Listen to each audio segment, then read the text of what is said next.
यानी हमने अपने अखलाक से, अपने ख्यालात से,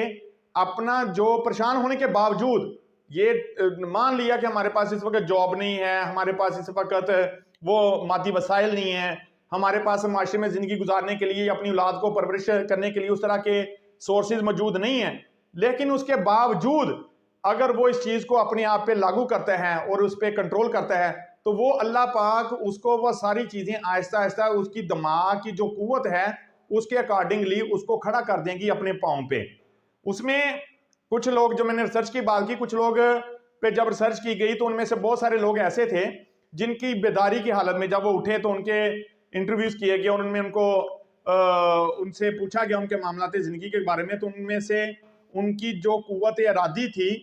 जो उनकी दिमागी सलाहियात की ताकत थी, वो 100% थी। लेकिन जब आपने किसी शख्स के सामने ये बात की कि जनाब आज तो आप बहुत बीमार लग रहे हैं,